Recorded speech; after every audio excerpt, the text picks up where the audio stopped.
Have you heard about this personal and professional podcast? Coaching in Session with your host, Michael Rearden. The other day, I was thinking about mindfulness and being more mindful, and it led me to think about something that is always in my mind. The future is always going to be right around the corner, and sometimes we want that future to be in our today. Basically, what that means is we might be looking forward to something tomorrow, maybe a birthday, maybe a trip, you have a vacation planned, maybe a special event, a marriage per se, right? Something going on. And you're like, I'm excited for that day so I can pay attention. But the thing about paying attention is that you can do it right now. So it's okay to have dreams of the future and to think about good things that are going to happen. It's definitely the human condition. We want good things to happen into our life. We want to be looking at the optimistic things coming our way. We don't want to look at Sunday, for example. We have work on Monday. We're like, oh man, Sunday. I have to work on Monday. This is not really a good deal. Most people are going to say, I don't like this aspect of looking into the future. But on Friday, when they're looking at the weekend, they love it. So we can look at certain things and we can say, you know what? I'm going to be optimistic for that. But what are some things that you might not be optimistic for? You might think that is going to be a good thing. Well, let's look back at our childhood. If you are anyone, you probably experienced this. I know I did. I said, naps are for babies. Like, I don't want to take a nap. And now naps are like probably my favorite thing to do.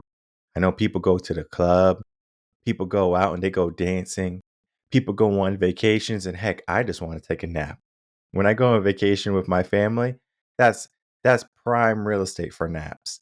They're on the beach, you're having fun, and I go out there a little bit with them, but heck, I'm napping most of the time. It's like I'm recharging.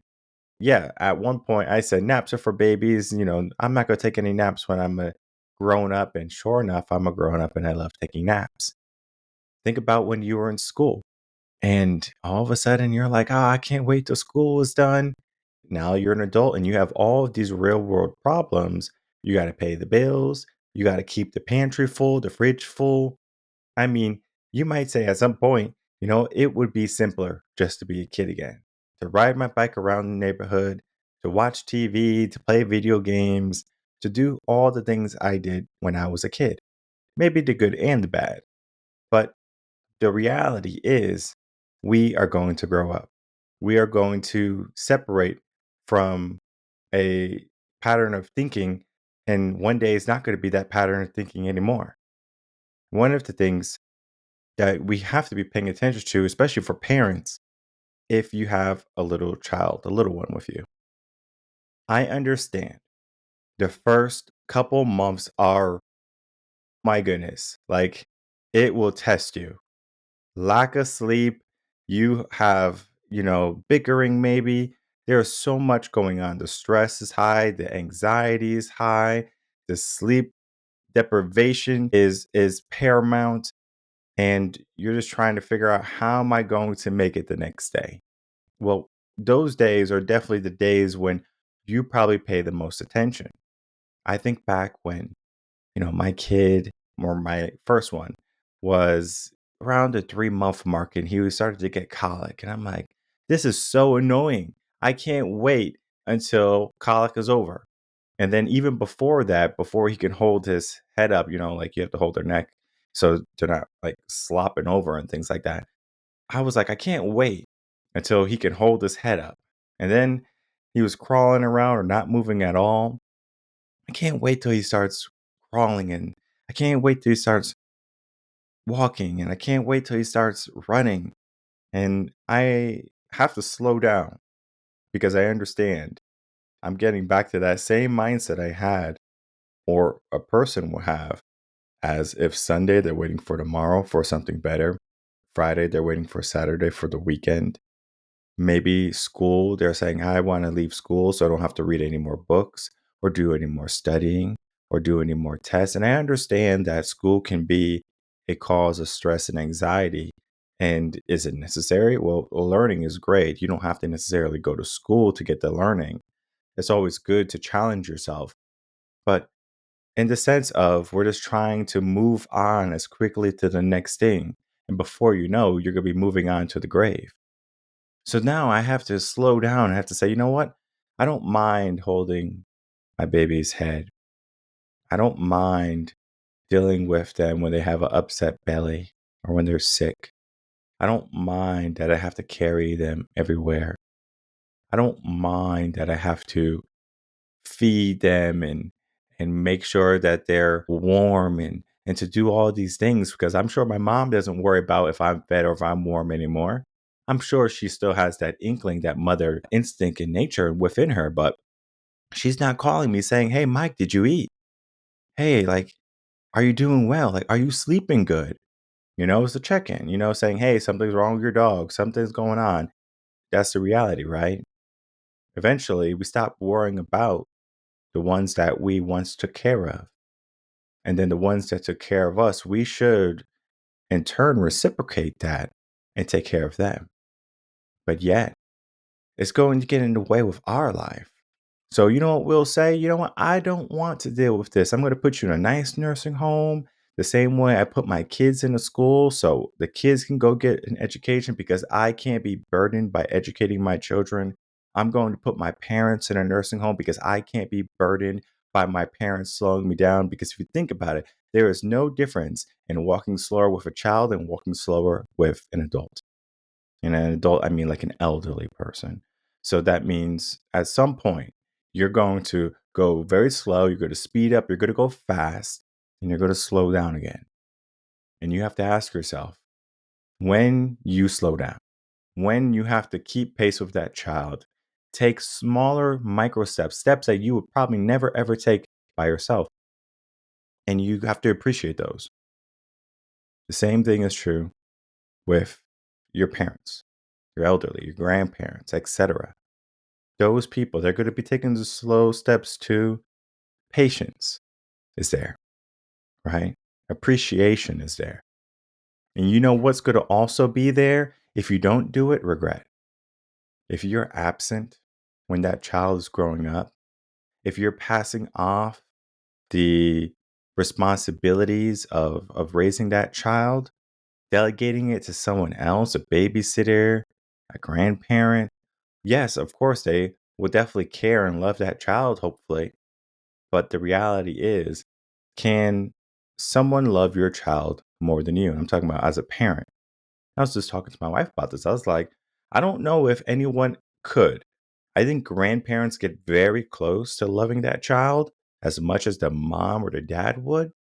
But I mean, when it's like like when is your responsibility, your flesh and blood, things are different. And I thought even as a teacher, when things happened, I was like, I feel for these kids like they're my own. But man, when you have your own, it's like a whole different ball game. It's like you don't know until you know. So now we know that we should be slowing down. We should be taking the steps and appreciating the moment. We should be looking at the future, not so much to be in a rush to it, but understand that this is going to be a memory at some point. And then let's slow down again and appreciate it. It's called mindfulness. You don't have to meditate to be mindful. You just have to pay attention. Now we get into the whole aspect to today where we're trying to get into the aspect of time because we have very little time. I understand people might say, "Oh, we have 80 years, 90 years, 100 years in in the whole scheme of things." Yes, 100 years is a long time, but you're not guaranteed 100 years. I know people who are dying at 30. I'm sure they didn't have plans to die at 30. I'm sure they didn't write in their journal, "Okay, tomorrow I'm going to die." Right? Maybe sometimes, they know, but most people, they have this optimistic view of life. Now, of course, there's going to be ailments, cancer, debilitating diseases that can threaten your life. And you are either in the fight of your life, meaning you're trying to beat this disease, this illness, trying to survive, or is a ticking time bomb, waiting until the day where you surmise? Well, the future can wait. The future can wait. That means death can also wait. We're not going to treat death as something as, oh my goodness, I'm going to ignore it. Oh my goodness, I'm going to just focus on living life. I'm going to focus on living in the moments. There's joys to being present. There's joys to raising your children. There's joys to understanding your parents, like when you are older, maybe in your mid 30s or 40s, and now you have to go in and take care of your parents. And I'm not saying that you need to go, feed them and things like that. Maybe you do, but you take care of them just as they took care of you. And it's like one hand washes the other. It's not like you have one hand and you're just kind of, mixing up the soap. Like you're not going to effectively clean that hand. So you have two hands and each hand works together to clean the other. If you wanted to scratch your back, of course you can get a back scratcher. You could pay someone, right? But then again, if you're paying someone, there's someone else doing it for you. So there's that outside factor that we can appreciate the people around us. The joy aspect of people has never been more prevalent than today. And then we have people, they're living in a time where they think they have tomorrow. They can do it later. Many parents or many people, they're not parents yet, but many parents, they're thinking about maybe having children. But then again, they don't want to have relationships. They don't want to start families. They don't want to have, sexual intercourse, relations with someone. So you're not going to have a baby. Of course, I understand you can do in vitro and stuff like that, but we're not going to get into all that. But the aspect is many people are choosing not to love, not to start a relationship or a family and settle down. Many people are still living in this aspect of, I'm going to move very fast by myself. And I can't tell you how many people have this mindset. Everyone says, I'm going to do it by myself. I'm going to do it alone. And I'm over here trying to find a team. I'm over here trying to find people who can help me. I'm over here trying to find people who want to see me win. And everyone else is over here saying, I'm going to do it by myself. I'm going to build myself up. I'm going to do everything. I'm a one-man army. I'm a independent boss babe woman, and I do it all by myself. And I'm not saying that you can't do it by yourself. I'm saying, where's the joy in doing it by yourself? Because let's say you had a birthday party and you were turning a special age, maybe like 40, right? 40 might be a good special age. Maybe 50. You did all this work to make a cake and to make all these hors d'oeuvres, and you invited some people, right? Maybe some close friends and family. But the time of the party, no one showed up. What's the difference? Well, if we just decided not to invite people, we wouldn't have this feeling of not being appreciated. We would still be alone. And that's going to be in both scenarios because you're alone if you didn't invite them, and you're alone even when you invited them and no one came. It's just that if you invite people, no one shows up to save you or to be there to celebrate you. It is going to hit home differently. What happens a lot when we're growing up is that we are missing so many different things from our parents, from our education. And then at some point later in life, we try to supplement all the things that we didn't have. So that means we're going to love our kids more when we do have them. We're going to send them to the best schools and we're going to protect them the ways that we haven't been protected. But the only thing that does is it does a disservice to that child growing up. If you do everything for your parents, let's fast forward now into older age because we can keep jumping back from a young age to middle age to an elderly age. If you do everything for the elderly, they're going to decline so much quicker. That means they're going to start to get osteoporosis. They're going to start to get some type of dementia. They can have illnesses like cancer, etc. All of these are going to stem from them not having a purpose, number one. And then number two, being less active than they have been before. I've talked about this statistic on the podcast already, and I'm going to say it again because this is a very interesting statistic. They say that grandparents who live within, I believe, 10 miles of their grandchildren, right, have almost, I think it's close to like almost 100% reduction in illnesses coming their way. Why is this? Why is this happening? Well, the reason this is happening is because they retained a purpose. What tends to happen in life is this: we get our job, right? Because we're told to get our job, our 9 to 5, to work hard, play hard, and then buy a house, etc., start a family. Like, this is the dream that we're told to live. But then at some point, we are living this dream and we get so caught up. And then we think about the days when we will have more flexibility, more freedom. So we think about 65. We think about the day we retire. And during those times, we are just moving, cooking, doing everything we have to do. We show up regardless of the stress, regardless of the anxiety. We are still there. However, now we get into the $1 million question. Well, what do we do when we get there? Well, we need to redefine our purpose and we need to start to live in that moment because we can't look back at our youth and say, man, I remember when I was young, when I was a kid, when I was with my parents, and when I was growing up and when I was working. We can't get into that habit of going all the way back into the past or living so far into the future. We need to look at the present. So there is a power that is a joy, essentially. There's a joy in living in the moment and paying attention to it. There's a joy in raising children. There's a joy in, experiencing life in your early adulthood age of 20, 21, etc. And then later on in life, when you become a bit more seasoned, what it feels like. Maybe you move a little bit slower. Maybe you can't jump as high. You can't run as fast, right? There's things that are almost limits. So we allow our body to dictate what we can and what we cannot do, and our mind follows.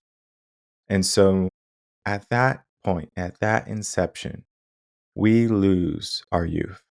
We lose the joy of truly living life because at some point in our subconscious mind, it's going to say, I used to be this and now I'm this. So how can I appreciate what I have when it's worse than what I had?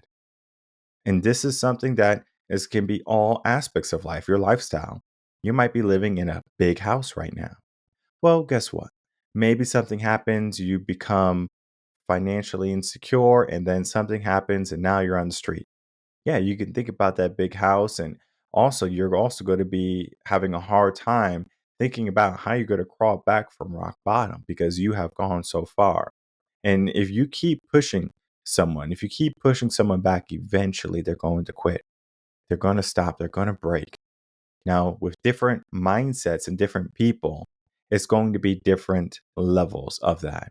Some people, it's going to take a lot longer to break them. Some people, they're going to break at the inception of something bad. It doesn't necessarily matter which one, right? The end result is that your mindset is going to shatter. And you have to be the person to pick up the pieces. Because even if I picked up all the pieces for you and I put them together and say, here, you're going to look at it and you're going to say, it's imperfect, it's broken, right? People don't want broken things. If I broke a plate and I glued it together and it still worked as a plate, people wouldn't buy it. And that's life. People won't just accept a life that is broken. People want a pristine set of armor. They want a pristine mindset. They want a pristine past and a pristine future, yet our life is built on imperfections.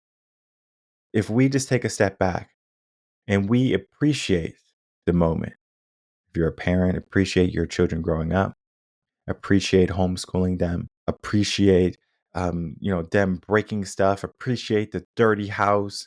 Our house is a mess right now. I understand why. It's because I have a 2-year-old.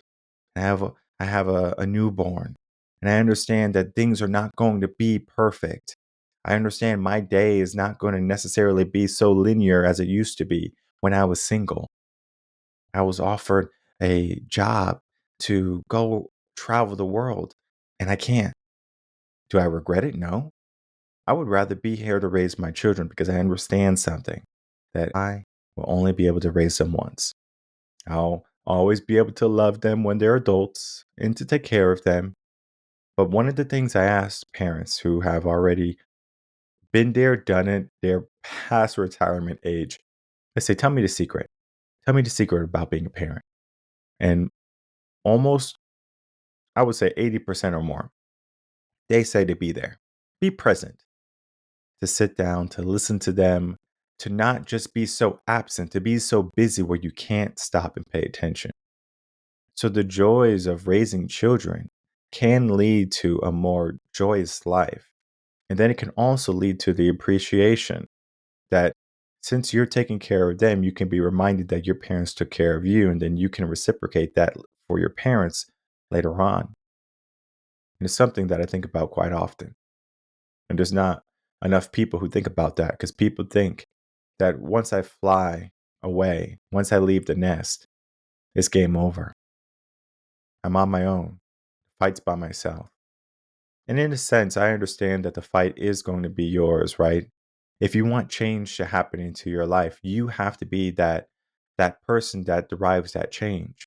It's not someone that says, "Hey, I'm going to change you for you." No, you can't change someone. You can you can be there to support their change, but they have to want the change. So they have to take care of themselves and you have to take care of yourselves. So you have two healthy people coming together that have taken care of themselves. And if in the sense or in the event that they had to take care of one another, they could.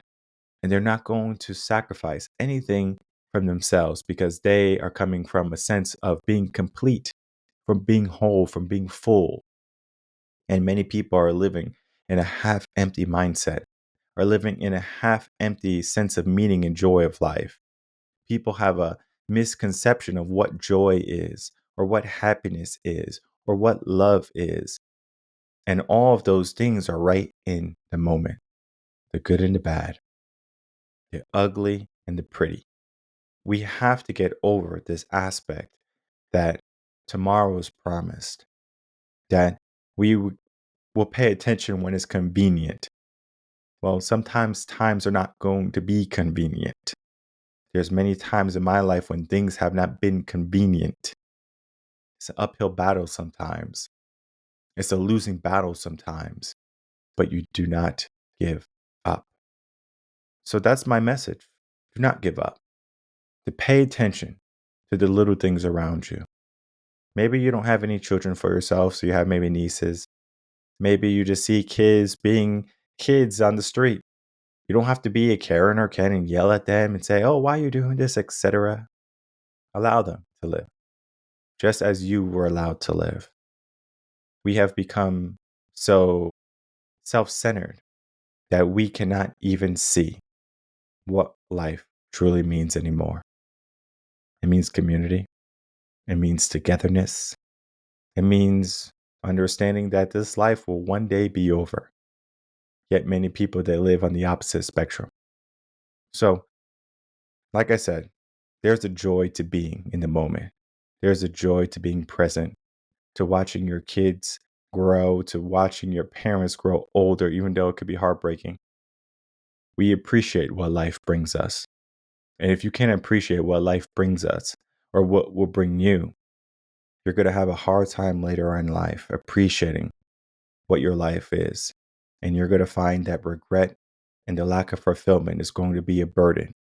So do not allow that burden to be present in your final days or even in your present days.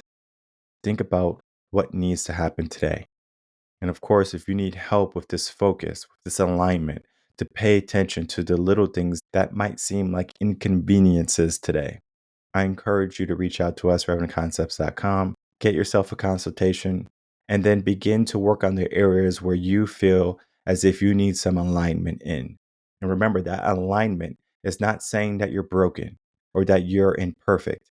It just means that you would like to be more straight in how you're living your life. There is no shame in wanting to change how things are going right now. Because if things are going good, great, make them better. If things are not going good, well, let's begin to make some changes. So I ask you, would you be adverse into making the future wait a little bit longer? Because there's a joy to living in the moment, and the future can wait when we're living in that present moment. Make the future wait. It's going to be there. It's not running away from you. It's running toward you.